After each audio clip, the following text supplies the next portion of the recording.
Hello learners, नमस्कार। मैं doctor Lakshmi Narayan और आज आपके सामने प्रस्तुत हूँ एक नए वीडियो लेक्चर के साथ। और आज के इस वीडियो लेक्चर में हम डिस्कस करने वाले हैं आर्थिक समृद्धि और आर्थिक विकास के बारे में, यानी economic growth and economic development के बारे में।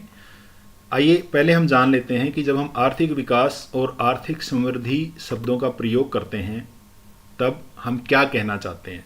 वास्तव में विभिन्न अर्थशास्त्री आर्थिक विकास और आर्थिक समृद्धि शब्दों के अर्थ को अलग अलग ढंग से यूज करते हैं। यानी जब एक अर्थशास्त्री आर्थिक विकास शब्द का प्रयोग करता है तो वो कुछ अलग बात कहना चाहता है, जबकि दूसरा अर्थशास्त्री आर्थिक विकास शब्द का प्रयोग करता है तब वो कोई एक विभिन्न दूसरी प्रकार की बात कहना चाहता है।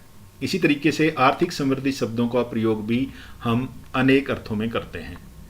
वास्तव में एक लंबे समय तक आर्थिक विकास शब्द का प्रयोग आर्थिक समृद्धि, आर्थिक प्रगति, आर्थिक कल्याण और दीर्घकालीन परिवर्तन जैसे शब्दों के समानार्थी शब्दों के रूप में प्रयोग किया जाता रहा है। सबसे पहले शुम्पीटर ने अपनी पुस्तक the theory of economic development जो 1911 में प्रकाशित हुई थी, उसमें उन्होंने औपचारिक रूप से आर्थिक समृद्धि और आर्थिक विकास शब्दों के अंतर को स्पष्ट किया। फिर भी 1970 के दशक तक आर्थिक विकास और आर्थिक समृद्धि शब्दों को हम इंटरचेंजेबली यूज करते रहे, अदल बदल कर यूज करते रहे। कहीं हम आर्थिक विकास शब्द का प्रयोग करते थे और कहीं हम आर्थिक समृद्धि शब्द का प्रयोग करते थे, लेकिन दोनों शब्दों के द्वारा हम एक ही बात कहना चाहते थे। इसका कारण यह है कि जो ट्रेडिशनल कंसेप्ट थी इकोनॉमिक डेवलपमेंट की, आर्थिक विकास की जो परंपरागत अवधारणा थी, उसके अनुसार कि जब किसी कंट्री की इनकम बढ़ेगी तो उस इनकम के बढ़ने का ट्रिकल डाउन इफेक्ट होगा, यानी उस इनकम के बढ़ने का फायदा समाज के सभी वर्गों को धीरे धीरे मिलेगा, जिसको हम ट्रिकल डाउन स्ट्रेटजी कहते हैं। यानी जब इनकम बढ़ेगी तो उस कंट्री के सभी लोगों को लाभ होगा, उनका शिक्षा अच्छी होगी, उनका स्वास्थ्य अच्छा होगा। यानी जब इनकम बढ़ेगी तो उसके कारण इकोनॉमिक डेवलपमेंट होगा, ऐसा अर्थशास्त्रियों का मानना था ट्रिकल डाउन स्ट्रेटजी के तहत। इसके फलस्वरूप वो इन दोनों शब्दों का प्रयोग एक दूसरे के लिए करते थे, आर्थिक विकास और आर्थिक समृद्धि का। लेकिन 1970 के दशक के बाद ये महसूस किया जाने लगा कि ये जो अप्रोच थी ये गलत थी। आधुनिक अर्थशास्त्रियों ने इसके ऊपर सवाल उठाए और उनका ये मानना था कि आर्थिक विकास और आर्थिक समृद्धि एक ही चीज नहीं है, दोनों अलग अलग चीजें हैं। इन अर्थशास्त्रियों के अनुसार आर्थिक विकास उस समय होगा केवल इनकम के बढ़ने से नहीं, जब निर्धनता की समाप्ति होगी, असमानता में कमी आएगी, बेरोजगारी समाप्त होगी और इकोनॉमी उसके साथ साथ बढ़ेगी भी। तो इसका अर्थ ये हुआ कि आधुनिक अर्थशास्त्री आर्थिक विकास और आर्थिक समृद्धि शब्दों को अलग अलग अर्थों में यूज करते हैं, जबकि परंपरावादी अर्थशास्त्री ये मानते थे कि इनकम के बढ़ने से जो आर्थिक समृद्धि है, इनकम के बढ़ने से आर्थिक विकास अपने आप हो जाएगा। इसलिए वो इन दोनों शब्दों को इंटरचेंजेबली यूज करते थे। और जब हम आगे डेफिनेशंस देखेंगे तब भी हम इस चीज को देखेंगे कि जो परंपरावादी अर्थशास्त्रियों की आर्थिक विकास की परिभाषा है और आर्थिक समृद्धि की वर्तमान परिभाषा है वो लगभग एक समान है। तो आइए हम शुरुआत करते हैं आर्थिक समृद्धि की परिभाषा जानने को। तो सबसे पहले जब हम इकोनॉमिक ग्रोथ की बात करते हैं तो हमारा ग्रोथ से क्या मीनिंग है वो हमें जानना जरूरी है। ग्रोथ शब्द आपने बहुत बार यूज किया है। ये ग्रोथ है क्योंकि ग्रो कर रहा है, बढ़ रहा है। कोई चीज जब बढ़ती है तो हम कहते हैं कि इसमें ग्रोथ हो रही है। तो लेकिन यहां कौन सी ग्रोथ की बात कर रहे हैं? इकोनॉमिक ग्रोथ की। तो इसका मतलब हम किसी दूसरी चीज की ग्रोथ की बात कर रहे हैं। तो वो ग्रोथ किस रूप में हो सकती है? वो जीडीपी के रूप में हो सकती है, ग्रॉस डोमेस्टिक प्रोडक्ट। इसके साथ साथ हम किसी दूसरे तरीके से भी इकोनॉमी को मेजर कर सकते हैं, क्योंकि इकोनॉमी को मापने के लिए नॉर्मली हम जीडीपी की जो कंसेप्ट है उसको यूज करते हैं, लेकिन इसकी जगह हम जीएनपी भी यूज कर सकते हैं, इसकी जगह हम एनएनपी भी यूज कर सकते हैं, और कई बार हम नेशनल इनकम बोलते हैं, जिसको हम कहते हैं कि वो किसी इकोनॉमी का मेजरमेंट है। यानी अगर किसी कंट्री की जीडीपी बढ़ती है तो हम कहते हैं कि वो आर्थिक समृद्धि है। इस तरीके से आर्थिक समृद्धि को परिभाषित किया जा सकता है। आइए अब हम कुछ डेफिनेशन देखते हैं और उनके द्वारा आर्थिक समृद्धि की परिभाषाएं देखते हैं। पहले हम पीटरसन की परिभाषा लेते हैं। पीटरसन के अनुसार आर्थिक समृद्धि से हमारा अभिप्राय वस्तुओं और सेवाओं के प्रति व्यक्ति वास्तविक उत्पादन में, वस्तुओं और सेवाओं के प्रति व्यक्ति वास्तविक उत्पादन में समय के साथ साथ वृद्धि हो और इसके साथ साथ अर्थव्यवस्था की वस्तुओं और सेवाओं को उत्पादित करने की जो क्षमता है उसमें भी वृद्धि हो, तो हम कहते हैं कि वो आर्थिक समृद्धि है। यानी पीटरसन के अनुसार इकोनॉमिक ग्रोथ तब होगी जब पर कैपिटा एक्चुअल आउटपुट बढ़ेगी वस्तुओं और सेवाओं की, इसके साथ साथ इकोनॉमी की जो कैपेबिलिटी है वस्तुओं और सेवाओं को उत्पादित करने की वो भी बढ़ेगी, तो हम कहते हैं कि ये आर्थिक समृद्धि है। तो पीटरसन के अनुसार आर्थिक समृद्धि से हमारा अभिप्राय वस्तुओं और सेवाओं के प्रति व्यक्ति वास्तविक उत्पादन में समय के साथ साथ वृद्धि होना है। आइए अब हम साल्वाटर की डेफिनेशन लेते हैं। साल्वाटर के अनुसार आर्थिक समृद्धि एक प्रक्रिया है, ये एक प्रोसेस है और उस प्रोसेस के द्वारा प्रति व्यक्ति उत्पादकता बढ़ने के फलस्वरूप दीर्घकाल में प्रति व्यक्ति वास्तविक कुल राष्ट्रीय उत्पादन में वृद्धि होती है और ये वृद्धि दीर्घकाल तक जारी रहती है, तो हम कहते हैं कि ये आर्थिक समृद्धि है। यानी इकोनॉमिक ग्रोथ क्या है? इकोनॉमिक ग्रोथ एक ऐसी प्रोसेस है जहां किसी कंट्री की रियल पर कैपिटा इनकम जो है, यहां पे हमने जीएनपी ली है या इनकम है, जो लंबे समय तक बढ़ती है, तो हम कहते हैं कि आर्थिक समृद्धि हो रही है, इकोनॉमिक ग्रोथ हो रही है। तो ये इकोनॉमिक ग्रोथ की दो डेफिनेशन हमने देखी, प्रोफेसर साल्वाटोर की डेफिनेशन और प्रोफेसर पीटरसन की डेफिनेशन। आइए अब हम जानने की कोशिश करते हैं आर्थिक विकास के बारे में। जैसा कि हमने पीछे देखा कि आर्थिक समृद्धि और आर्थिक विकास शब्दों का 1970 के दशक तक इंटरचेंजेबली यूज होता रहा है, यानी एक दूसरे के लिए हम आर्थिक विकास और आर्थिक समृद्धि को यूज करते रहे हैं। इसका कारण ये है कि परंपरावादी दृष्टिकोण ये मानता था कि आर्थिक विकास से हमारा अभिप्राय किसी देश की कुल राष्ट्रीय वास्तविक आय में होने वाली बढ़ोतरी या प्रति व्यक्ति वास्तविक आय में होने वाली बढ़ोतरी को हम आर्थिक विकास कहते हैं। ऐसा परंपरावादी दृष्टिकोण के अनुसार आर्थिक विकास को माना गया था। तो इसके फलस्वरूप अर्थशास्त्रियों जैसे साइमन कुजनेट्स, मायर और बाल्डविन और यंगसन ये मानते थे जब किसी कंट्री की कुल राष्ट्रीय वास्तविक आय में वृद्धि होगी तो आर्थिक विकास होगा। इसी प्रकार से कुछ अर्थशास्त्री ये मानते थे कि जब प्रति व्यक्ति वास्तविक आय में वृद्धि होगी तब हम कहेंगे कि आर्थिक विकास हो रहा है। अब ध्यान से अगर हम देखें तो ये जो दोनों डेफिनेशन मैंने बात की, ये दोनों डेफिनेशन हमने आर्थिक समृद्धि की परिभाषा में भी देखी थी। वहां पे भी हमने इसी तरीके से आर्थिक समृद्धि को परिभाषित किया था और इसका कारण ये है कि जो ट्रिकल डाउन इफेक्ट है उसके अनुसार इन अर्थशास्त्रियों का ये मानना था कि जब किसी कंट्री की जीडीपी रियल जीडीपी बढ़ती है या पर कैपिटा रियल जीडीपी बढ़ती है तो उसका लाभ आर्थिक विकास के रूप में प्रदर्शित होता है, देखने को मिलता है। तो इसके कारण दो प्रकार के व्यूज थे परंपरावादी दृष्टिकोण से। कुछ अर्थशास्त्री ये मानते थे कि किसी देश की जो राष्ट्रीय वास्तविक आय है, कुल आय है, वो बढ़ेगी तो आर्थिक विकास होगा, और कुछ अर्थशास्त्रियों का मानना था जब प्रति व्यक्ति वास्तविक आय में बढ़ोतरी होगी तो उस समय आर्थिक विकास होगा। ये दोनों दृष्टिकोण जो है ये परंपरावादी दृष्टिकोण है। लेकिन जैसा कि हमने डिस्कस किया था, आधुनिक अर्थशास्त्री ये मानते हैं कि किसी कंट्री की इनकम को बढ़ना आर्थिक विकास की गारंटी नहीं है, जैसा कि हम आगे डिस्कस भी करेंगे। आर्थिक विकास से हमारा अभिप्राय आधुनिक दृष्टिकोण के अनुसार आर्थिक विकास तब होगा जब लोगों के आर्थिक कल्याण में वृद्धि होगी, उनके जीवन स्तर में परिवर्तन होगा, निर्धनता में कमी आएगी या रोजगार में वृद्धि होगी। यानी केवल इनकम का बढ़ना, केवल आय का बढ़ना आर्थिक विकास नहीं है।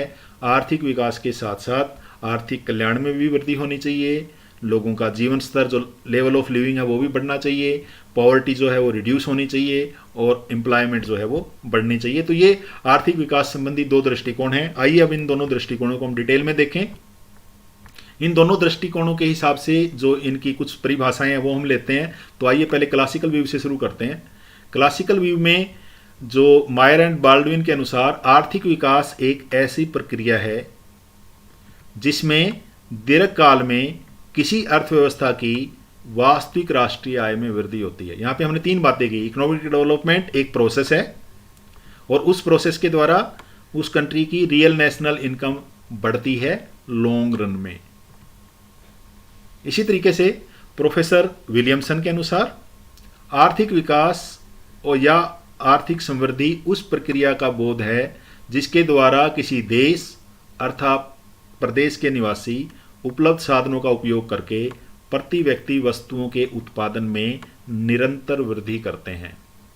यानी वो प्रक्रिया जिसके द्वारा, वो प्रोसेस जिसके द्वारा किसी देश के नागरिक अपने अवेलेबल रिसोर्सेज का निरंतर प्रयोग करते हुए per capita production of good में बढ़ोतरी करते हैं, तब हम कहते हैं कि उस कंट्री का आर्थिक विकास हो रहा है। तो ये दो डेफिनेशंस थी, रिप्रेजेंटेटिव डेफिनेशंस ली हमने। एक में जो कुल वास्तविक राष्ट्रीय आय है उसको लिया गया और दूसरी डेफिनेशन में हमने लिया प्रति व्यक्ति वास्तविक आय। इन दोनों डेफिनेशंस के बेसिस पे अलग अलग है, हमने एक जगह प्रति व्यक्ति उत्पादन लिया, एक जगह राष्ट्रीय उत्पादन लिया, लेकिन तीन चीजें यहां पर हमें दिखाई देती हैं, तीन चीजें हमने देखने को मिली। पहली तो ये है कि आर्थिक विकास जो है वो एक सतत प्रक्रिया है, एक कंटिन्यूअस प्रोसेस है। कंटिन्यूअस प्रोसेस से हमारा क्या मतलब है? कंटिन्यूअस प्रोसेस से हमारा मतलब है कि कुछ ऐसी शक्तियां हैं जो उस देश की के आर्थिक विकास को कंटिन्यू करके रखती हैं। ये कौन से हो सकते हैं? ये पूर्ति में बढ़ोतरी हो सकती है, जो पूर्ति है, साधनों की पूर्ति बढ़ सकती है, तो वो अतिरिक्त साधनों की खोज के द्वारा हो सकता है, पूंजी के संचय के द्वारा हो सकता है, जनसंख्या में वृद्धि के कारण भी साधन बढ़ते हैं, मानवीय साधन बढ़ते हैं, तो उसके कारण भी आर्थिक विकास हो सकता है।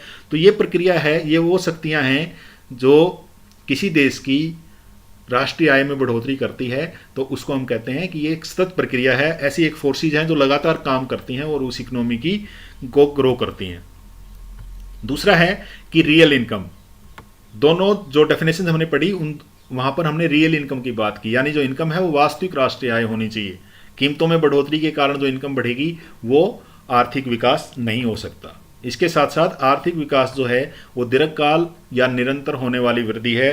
किसी अल्प समय के लिए जो होने वाली वृद्धि है, किसी 1 या 2 साल अगर किसी कंट्री की इनकम ग्रो करती है तो उसको हम आर्थिक विकास नहीं कह सकते। आर्थिक विकास के लिए दीर्घकालीन और निरंतर वृद्धि का होना जरूरी है, तभी उसको हम आर्थिक विकास कहेंगे। तो आइए अब हम आधुनिक दृष्टिकोण को देखते हैं। आधुनिक दृष्टिकोण से भी हम 2-3 डेफिनेशंस लेते हैं। सबसे पहले हम ओकुन और रिचर्डसन की डेफिनेशन लेते हैं। ओकुन एंड रिचर्डसन के अनुसार आर्थिक विकास से हमारा अभिप्राय भौतिक कल्याण में होने वाले स्थायी दीर्घकालीन सुधारों से है। भौतिक कल्याण में होने वाले स्थायी और दीर्घकालीन सुधारों से है, जो वस्तुओं और सेवाओं के बढ़ते हुए प्रवाह के रूप में प्रकट होते हैं। यानी इकोनॉमिक डेवलपमेंट क्या है इस परिभाषा के अनुसार, ओकुन एंड रिचर्डसन के अनुसार?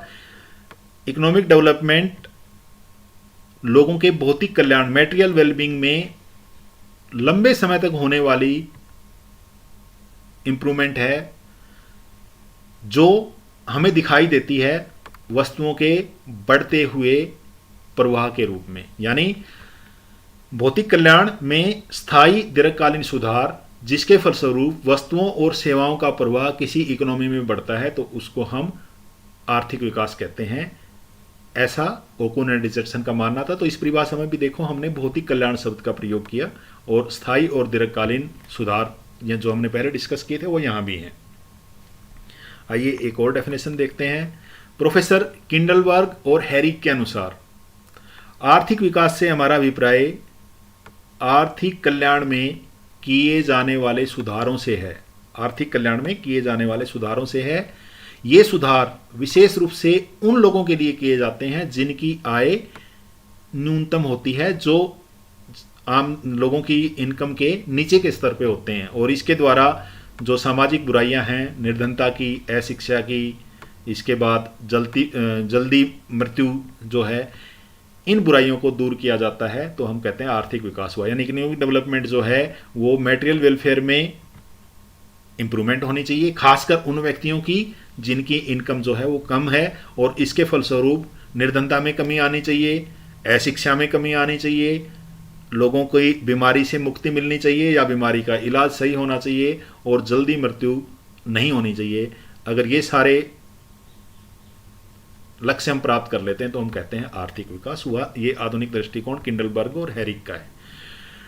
डुडले सीयर्स ने विकास के बारे में 3 बुनियादी प्रश्न उठाए थे। उन्होंने कहा था कि अगर हमें आर्थिक विकास देखना है तो हमें 3 बुनियादी प्रश्नों के आंसर खोजने पड़ेंगे। पहला कि गरीबी को क्या हो रहा है, घट रही है या बढ़ रही है। बेरोजगारी का क्या हाल है, क्या वो घट रही है या बढ़ रही है। असमानता का क्या हो रहा है, ये वो घट रही है या बढ़ रही है। ये 3 हमें बेसिक क्वेश्चन उठाने पड़ेंगे। अगर ये तीनों घट रहे हैं तब हम कहते हैं कि आर्थिक विकास हो रहा है। और इनमें से अगर 2 भी घट रहे हैं तो उसको हम आर्थिक विकास नहीं कह सकते। यानी इन तीनों क्वेश्चंस के आंसर पे हमें ये परखना पड़ेगा कि किसी कंट्री की आर्थिक विकास हो रहा है या नहीं हो रहा है। गोलेट ने आर्थिक विकास की एक अपनी परिभाषा दी है और उन गोलेट के अनुसार आर्थिक विकास के विस्तृत अर्थ हैं। 3 शब्दों में उन्होंने अपनी डेफिनेशन को दिया गोलेट ने, और उनके अनुसार वो हैं जीवन निर्वाह, स्वाभिमान और स्वतंत्रता। जीवन निर्वाह से हमारा मतलब है कि जो किसी देश के नागरिक हैं उनको क्या आधारभूत आवश्यकताओं की पूर्ति हो रही है, जो उनकी बेसिक नेसेसिटीज हैं क्या वो उन्हें मिल रही हैं। ठीक है, तो किसी देश को तब तक विकसित नहीं कहा जा सकता जब तक वह अपने सभी निवासियों को रोटी, कपड़ा, मकान, शिक्षा और स्वास्थ्य की आधारभूत सुविधाएं उपलब्ध ना करा पाए।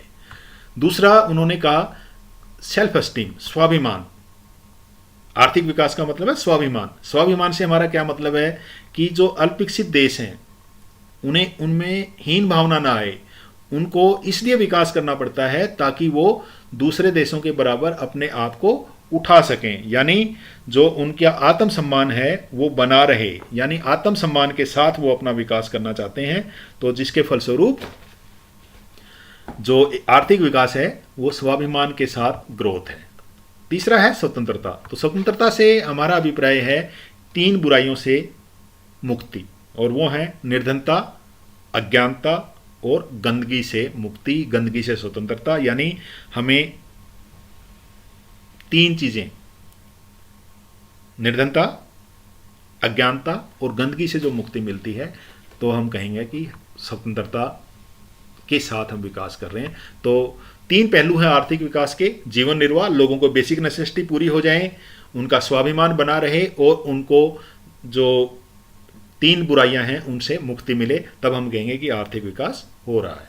तो आइए अब हम जानते हैं आर्थिक विकास के तत्वों के बारे में कि आर्थिक विकास के तत्व कौन कौन से हैं। पहला है प्रति व्यक्ति वास्तविक आय में वृद्धि, increase in real per capita income. हमने पहले डिस्कस किया था किसी देश की आर्थिक विकास होने के लिए उसकी प्रति व्यक्ति वास्तविक आय में वृद्धि होनी चाहिए। वास्तविक आय हम कैसे निकालते हैं, पता है कि जो नॉमिनल जीडीपी है उसको हम अगर कीमतों के प्रभाव को निकाल दें तो हमें वास्तविक आय प्राप्त होती है। और अगर हमें प्रति व्यक्ति आय निकालनी हो तो हम क्या करते हैं, उस कंट्री की जो जीडीपी है उसको पॉपुलेशन से डिवाइड कर देते हैं तो हमें जीडीपी पर कैपिटा आ जाती है। तो इसका मतलब प्रति व्यक्ति वास्तविक आय में वृद्धि होनी चाहिए।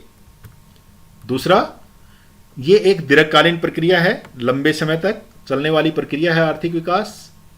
दूसरा जो महत्वपूर्ण तत्व है आर्थिक विकास का वो है कि आर्थिक विकास जो है वो लंबे समय तक निरंतर चलने वाली प्रक्रिया है, वो बार बार चलनी चाहिए। फिर आर्थिक विकास के फलस्वरूप आर्थिक कल्याण में वृद्धि होनी चाहिए। अगर आर्थिक कल्याण में वृद्धि नहीं है तो उसको हम आर्थिक विकास नहीं कह सकते। आर्थिक विकास के लिए जरूरी है आर्थिक कल्याण में वृद्धि हो, लोग निर्धनता की रेखा से बाहर आएं। आर्थिक विकास के लिए आर्थिक कल्याण में वृद्धि होना जरूरी है। इसके साथ साथ अर्थव्यवस्था में संरचनात्मक, संस्थागत और तकनीकी परिवर्तन भी आवश्यक हैं। अगर ये नहीं होंगे तो उसको हम आर्थिक विकास नहीं कह सकते। यानी अर्थव्यवस्था में संरचनात्मक परिवर्तन होने चाहिए।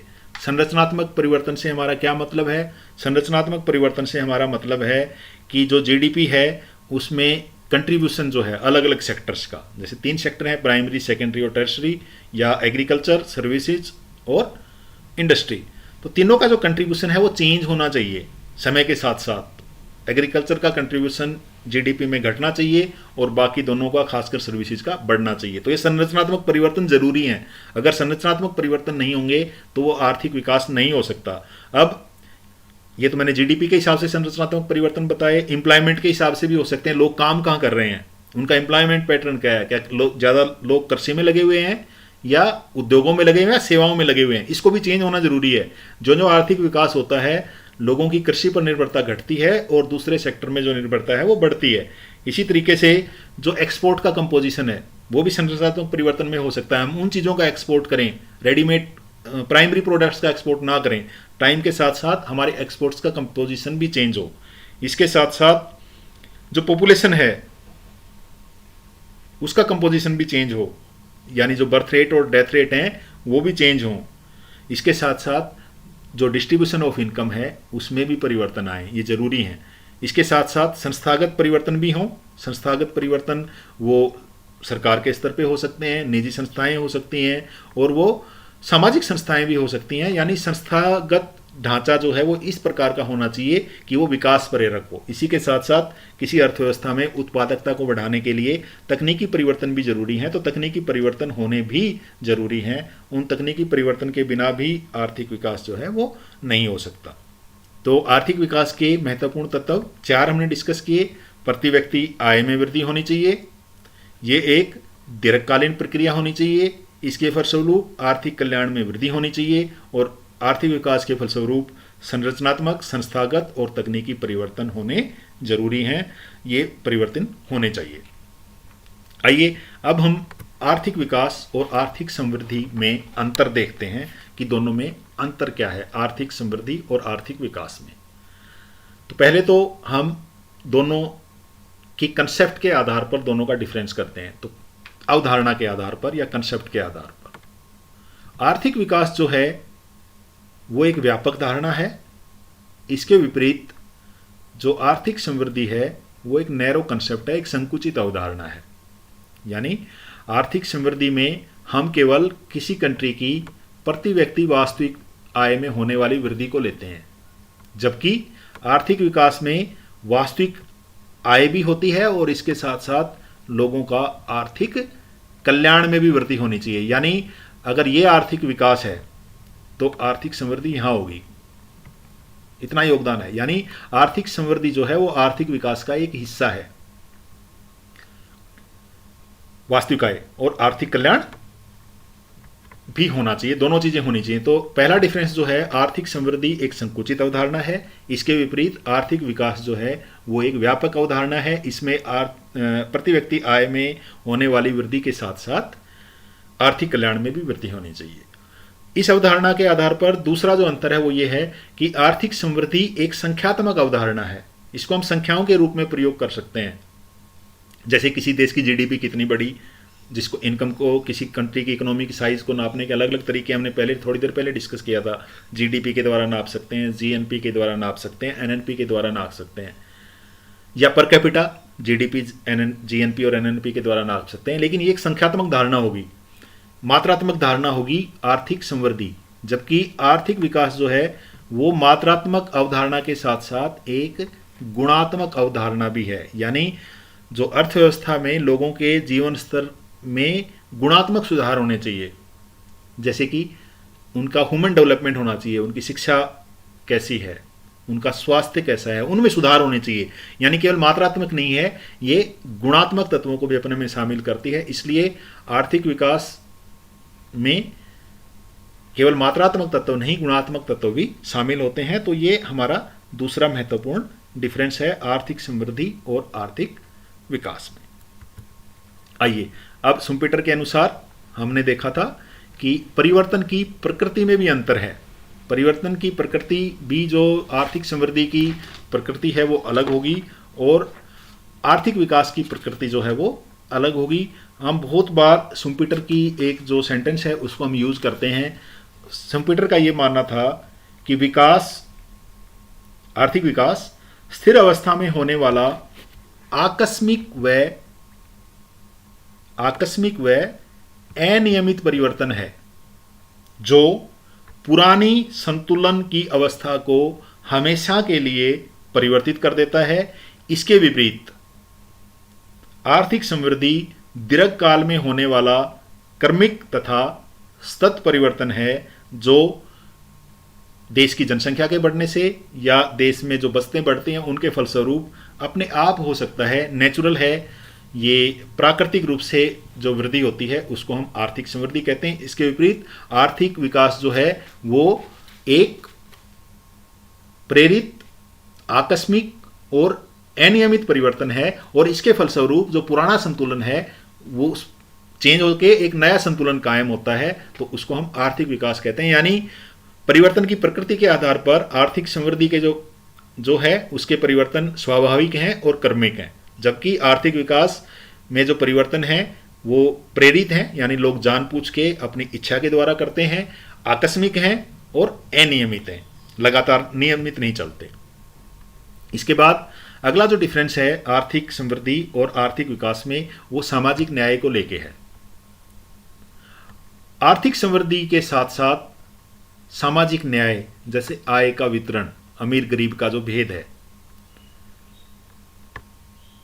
उसके बारे में हम कुछ ध्यान नहीं रखते हैं, उससे इसका कोई कंसर्न नहीं है। आर्थिक समृद्धि अपने आप होती है, हमने बताया कि नेचुरल होती है। इसके विपरीत जो आर्थिक विकास है उसमें उत्पादन एवं आय में वृद्धि के साथ साथ सामाजिक न्याय भी होना जरूरी है, यानी आय का पुनर्वितरण होना भी जरूरी है। केवल उत्पादन और आय में वृद्धि होना आर्थिक विकास नहीं होगा, इसके साथ साथ सोशल जस्टिस, सोशल जस्टिस का मतलब है नॉर्मली हम मानते हैं डिस्ट्रीब्यूशन ऑफ इनकम का, यानी अमीर गरीब का भेद या देश के जो संसाधन हैं उनका वितरण बहुत ज़्यादा असमान नहीं होना चाहिए। तो आर्थिक विकास और आर्थिक समृद्धि में जो अंतर है वो डिस्ट्रीब्यूशन ऑफ इनकम के आधार पर भी किया जा सकता है। आर्थिक समृद्धि डिस्ट्रीब्यूशन ऑफ इनकम को ध्यान में नहीं रखती है, सामाजिक न्याय को ध्यान में नहीं रखती, जबकि आर्थिक विकास जो है उसमें उत्पादन और आय में वृद्धि के साथ साथ सामाजिक न्याय का होना जरूरी है। इसी तरीके से माप के आधार पर भी हम दोनों जो कंसेप्ट हैं उनमें अंतर कर सकते हैं।